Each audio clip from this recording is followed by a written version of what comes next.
Nós sabemos que nós crentes, quando nós passamos alguma luta, quando o diabo levanta de alguma forma na nossa vida, não é que nós estamos em pecado, é de alguma forma nós estamos agradando o reino do céu. É por isso que ele levanta para nós parar o que nós estamos fazendo, para impedir nós de continuar agradando aquele que expulsou ele lá de cima. E muitas das vezes é nas nossas lutas que nós paramos. É quando nós passamos por luta que nós estacionamos, porque é ali que nós devemos ficar mais firme e vigilante.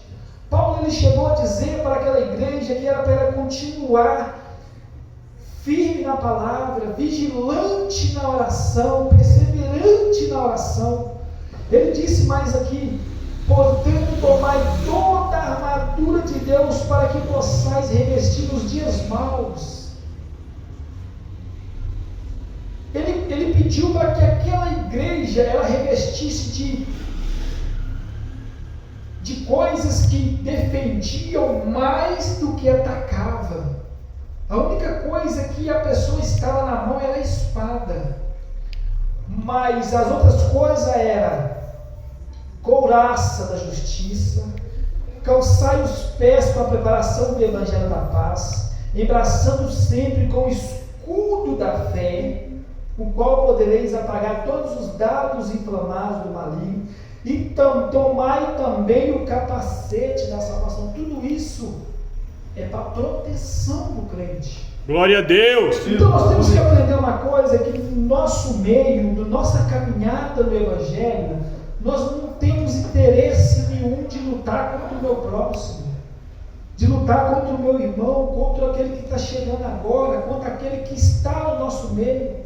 Nós não precisamos de lutar contra o nosso irmão, porque o nosso irmão, por mais errado que ele esteja, por mais fraco que ele esteja, ele está caminhando o mesmo caminho que você está.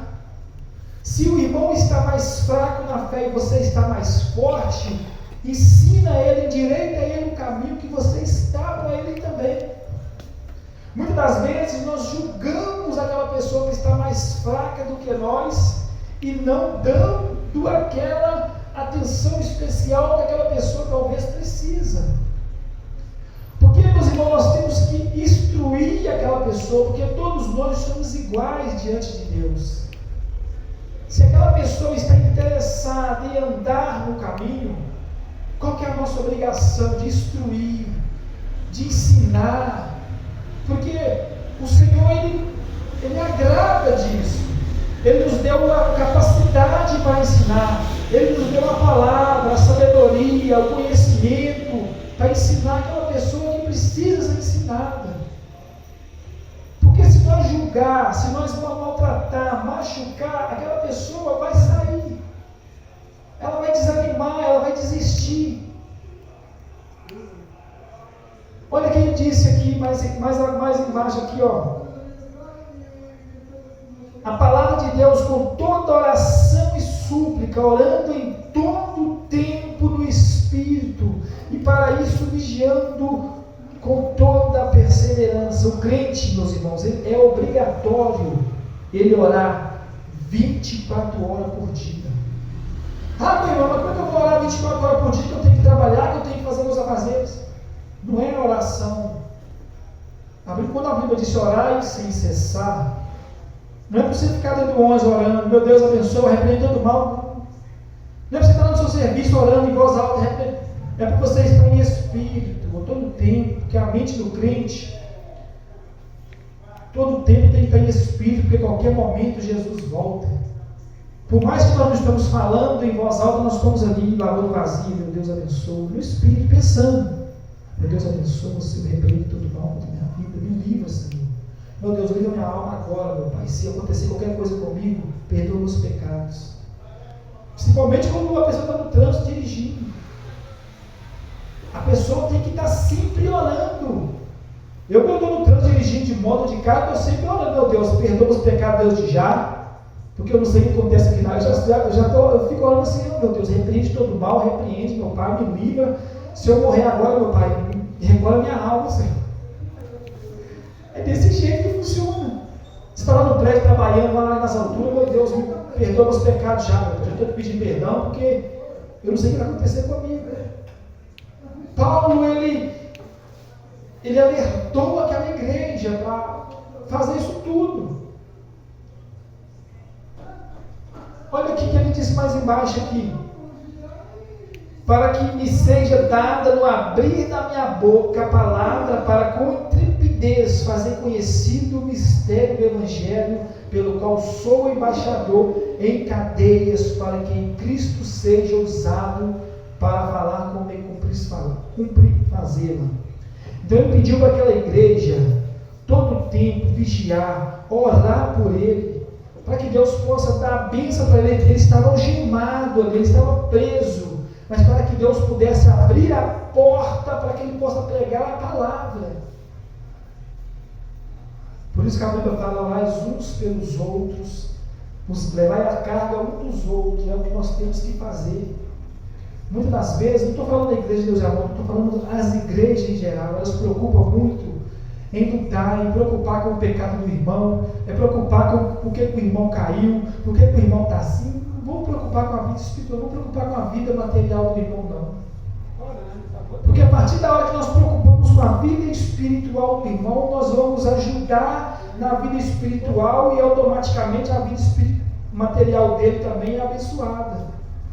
Porque a partir da hora que nós cuidamos mais da vida particular, nós deixamos de pedir a Deus para resolver. Aí nós cuidamos da vida e esquecemos de pedir àquele que pode resolver o problema. Se nós cuidar da vida, aquele que pode resolver o problema não resolve o problema. Então nós cuidamos da vida e continuamos aquele problema. Porque o que pode resolver o problema nós não invocamos ele. Então ele disse aqui, orando sem cessar, sempre com perseverança, para que Deus possa abrir as portas. Sempre na disciplina, sempre na sabedoria, sempre na educação. Porque a Bíblia, meus irmãos, nos ensina a ser educado na palavra, nos ensina a ser manso, ser humilde. Muitas vezes a pastora fala, a pessoa prega só rosa, prega só mel. O que a Bíblia disse aqui, ó? Colossenses 4, 5. Portai-vos com sabedoria para com os que são de fora. Aproveitai as oportunidades. A vossa palavra seja sempre agradável, temperada com sal, para saberdes como deveis responder cada um. É o que a Bíblia disse. Muitas das vezes a pessoa vai pregar para outra e fala aqui, ó, você vai para o inferno, já vai dizendo isso, nós temos que pregar aquele que tira aquela pessoa do lamaçal de pecado. Porque no inferno ele já está. Você tem que apresentar, nós temos que apresentar quem? A Deus. A salvação, a Jesus para ele, como foi apresentado para nós. Ninguém chegou perto de nós e nós temos que aceitar Jesus vai para o inferno. A pessoa vai aceitar Jesus com medo, a pessoa tem que aceitar Jesus com o coração limpo, com o coração convicto do que ela quer. Porque se a gente se oprimir a pessoa aceitar Jesus com medo, ela não vai firmar. Ela tem que aceitar Jesus com convicção. Realmente eu sou pecador, realmente a minha vida não está muito das boas, eu preciso de Cristo, eu vou aceitar Cristo. Porque aquele filho pródigo, quem lê a Bíblia sabe, por que ele voltou para o pai dele? Quando ele voltou para o pai dele, o que ele falou? Na casa de meu pai há muitos moradores. Não. Quem pode me explicar o que ele falou quando ele abriu os olhos assim, quando ele atinou o que ele precisava? O que ele falou? O pai dele tinha possibilidade, ele trabalhava no lugar que não tinha comida, que ele trabalhava com os pobres. Ele disse assim, ó, quantos jornaleiros de meu pai têm uma fartura de pão e eu aqui pereço de fome. Levantar-me-ei e irei ter com meu pai. Ele almejou ser um dos jornaleiros, um dos trabalhadores. Ele estava tão desenganado que ele achou que o pai dele nem queria mais ele como naquela vida que ele estava levando, ele disse, não, vou para o meu pai, vou para a casa do meu pai, para me ser um dos trabalhadores dele. Ele caiu em si, a pessoa tem de cair em si. Com certeza alguém deve ter entregado para ele. As pessoas que conheciam o pai dele, você é filho daquele fazendeiro, eu conheci seu pai era muito bom, você é um menino muito trabalhador, você saiu da casa do seu pai, está vivendo essa situação, volta para a casa do seu pai, meu filho. Deve ser que ele não tem ouvido, vai continuar na jornada. É igual hoje, a gente prega, a pessoa acha que não dá ouvido, mas a pessoa guarda aquilo. Então ele chegou, ele caiu em si, vou para a casa do meu pai. E a pessoa, meus irmãos, a função nossa é pregar o Evangelho. A Bíblia diz que a fé vem pelo ouvir e ouvir a palavra de Deus. A partir da hora, meus irmãos, que o pregador que está aqui em cima, se ele prega a palavra que está aqui dentro, pode ter certeza que aquele coração que está ouvindo vai absorver aquela palavra e vai guardar. Porque ele disse que a fé vem pelo ouvir a palavra, então tem que confiar. Nós temos que pregar para aquela pessoa dizer que, meu Deus, o Senhor falou que a fé vem pelo ouvir a sua palavra. A sua palavra é salvação. A sua palavra é renúncia. A sua palavra é cura. É isso que nós temos que pregar. Salvação, cura e libertação. Aquela pessoa. Se a pessoa está oprimida, nós temos que orar e repreender o diabo para aquela pessoa ser liberta. Se aquela pessoa está no mundo das drogas, nós temos que pregar para ela que Jesus salva ela, que Jesus resgata ela do lamaçal de pecado, que Deus procurou na vida dela, que Deus pode dar uma chance para ela novamente. Então, meus irmãos, nós temos que entender a palavra do Senhor. Nós temos que ir por esse viés da palavra. Infelizmente, as pessoas, meus irmãos, elas estão pregando de uma forma que as pessoas não estão entendendo. Elas estão levando o Evangelho para uma parte que as pessoas não estão entendendo. Porque muitas vezes nós pregamos a palavra do Senhor, nós temos que explicar aquilo que nós lemos, para que aqueles que estão ouvindo lá, eles ouvem e guardam.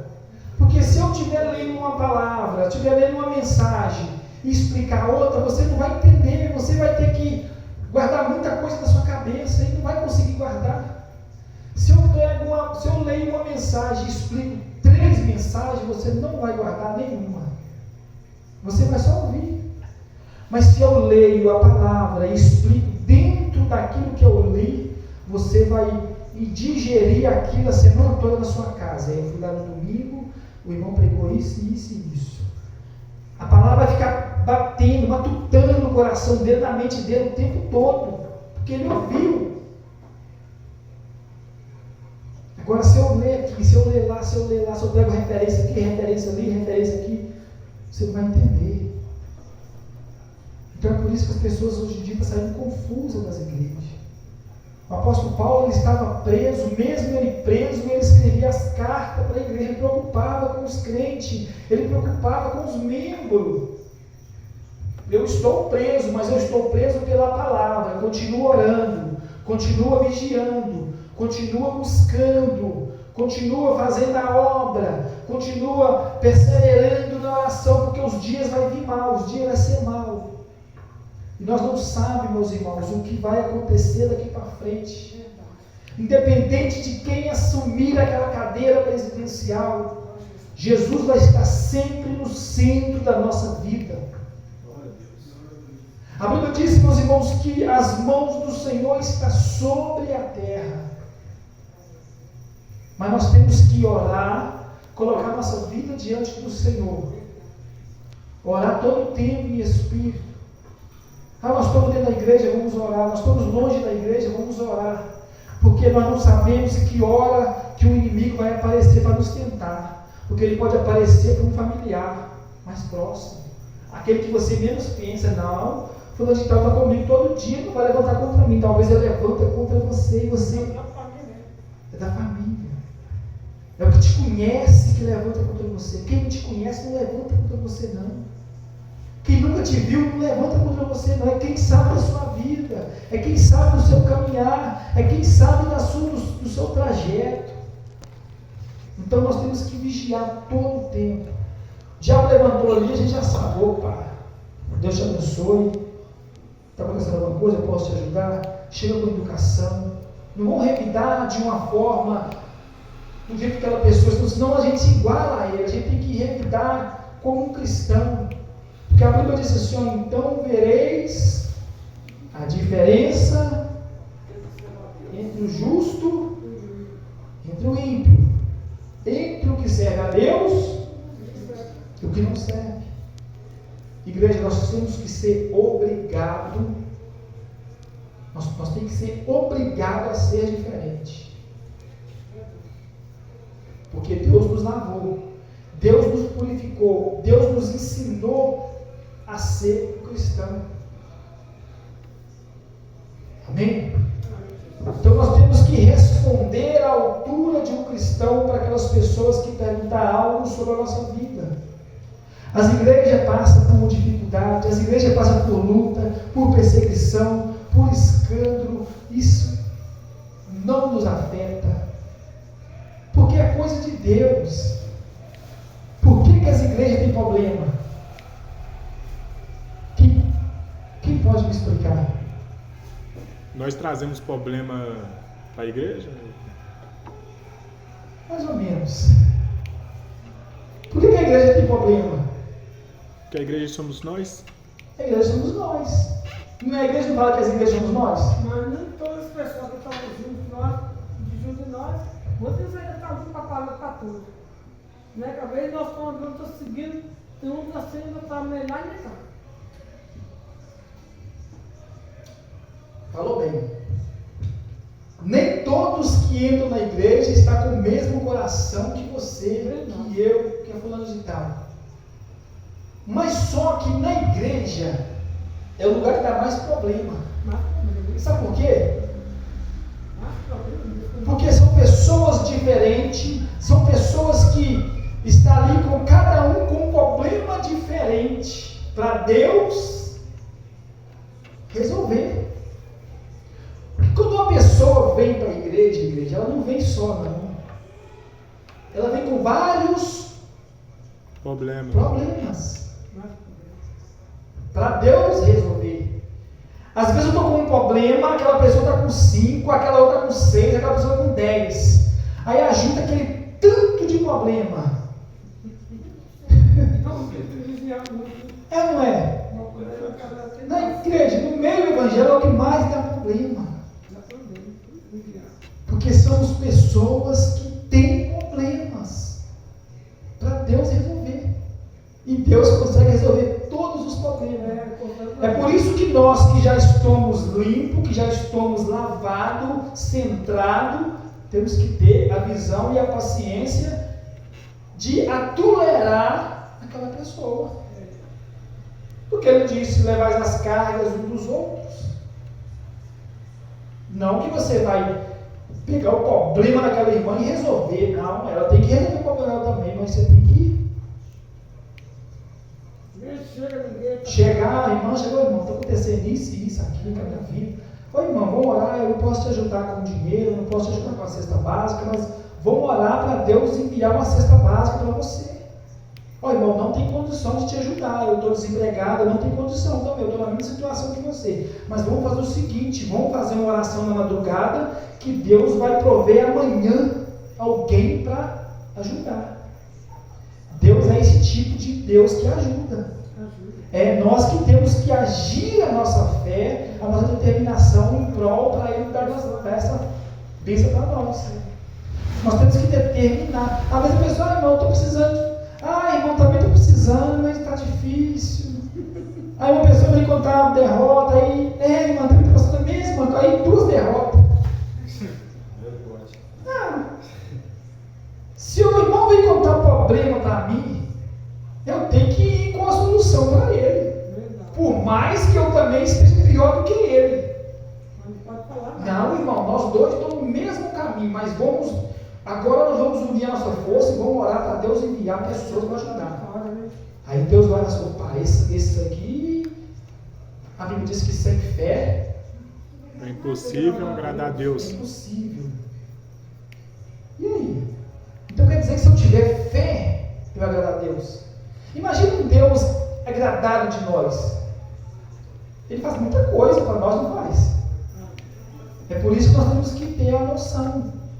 Se o irmão está contando problema, nossa, você viu aquela irmã? Ela contou um problema para mim ontem, que meu Deus do céu. Ela contou para você orar. Não é para você passar para frente, não. Se ela contou um problema para você, fique com você e entrega para aquele. Se você passar para frente, não vai resolver nada. O problema da minha irmãzinha vai só aumentar. Então é por isso que na igreja existe problema, porque nós trazemos os problemas, nós somos os problemas. A igreja tem problema porque nós frequentamos ela.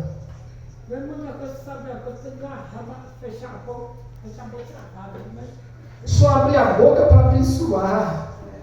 Não, pode abrir a boca para aconselhar, pode abrir a boca para sorrir, pode abrir a boca para dar um bom dia, pode abrir a boca para gritar glória a Deus, entendeu? Mas se eu conto um problema para a irmã, os profetas de antigamente, eles pediam a Deus, não chova durante tanto tempo, e não chovia.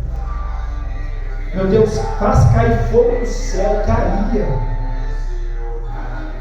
Porque eles oravam com força total. E às vezes nós oramos com dúvida. Hã?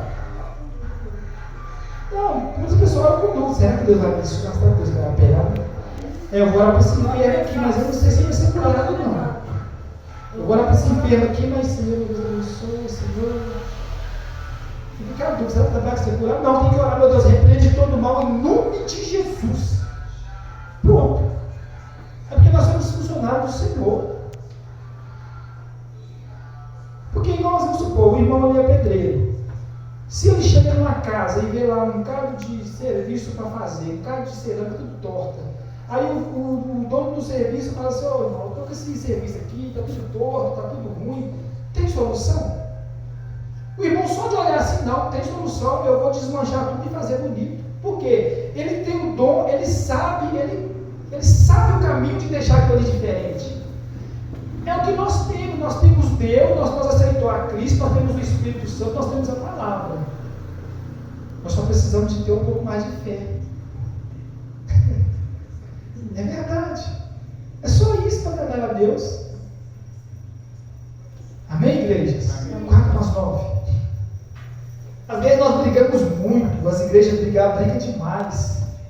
As pessoas olham a vida dos outros demais. Eles se preocupam muito com o ser humano carnal, esquece da vida espiritual das pessoas. Nós temos que se preocupar mais com a vida espiritual de cada um. Mas quando você está falando uma coisa verdade, a pessoa está duvidando. Hã? Você está falando uma coisa, está duvidando. É porque o pessoal eles estão duvidando porque eles precisam mais de crer no Deus que serve. Por quê? Será que ele teve experiência com Deus? O crente precisa ter experiência com Deus para ele ter mais fé. Eu tive muita experiência com Deus quando os meus meninos eram pequenos, por isso que eu tenho uma fé hoje. Não tão grande, mas pouquinho. Eu sei do Deus que eu sirvo. Eu já passei muita coisa. Eu já cheguei a dormir com fome para ver meus filhos dormir de barriga cheia. Eu falei assim, meu Deus, eu não tenho dinheiro para comprar um leite para meu filho amanhã. Eu preciso de comprar um leite para ele. Porque eu não comprava caixa de leite antigamente, eu comprava picado, porque não tinha condição de comprar um leite inteiro. Era muito menino. Deus, igreja, ele provia, ele enviava pessoas assim para me dar dinheiro, para me comprar as coisas que eu fazia. Eu chegava a fazer as coisas, fazia coisa de cabelo, barquinho de cabelo, cortava sapato para a loja a noite toda, e Deus não me dava, meu Deus, tira o meu sono para mim fazer esse trabalho aqui para me entregar amanhã. Deus tirava o sono. E chegava lá e pegava o dinheiro. Coisa que eu tinha que fazer com 2 dias para ganhar aquele dinheiro, eu fazia uma noite. Ia lá, pegava o dinheiro, comprava o leitinho. comprava uma carninha, uma coisinha para os meninos comer e foi vivendo hoje. Graça, está tudo grande. Glória a Deus. Louvado Tudo seja grande. Deus. Um fez 21 anos ontem. Glória a Deus. Outro tem 23. A outra tem 19. Um tem 17. Está tudo grande, só eu estou pequeno. Cada ano que passa, estão deixando eu velho. E assim vai viver na vida, igreja. A experiência de com Deus. Por isso o crente tem que ter experiência com Deus para ele adquirir fé. Amém? 9 horas em ponto. Vamos embora? Igreja, fique de pé com suas ofertas. Amém? Aquilo que Deus preparou para você nessa noite.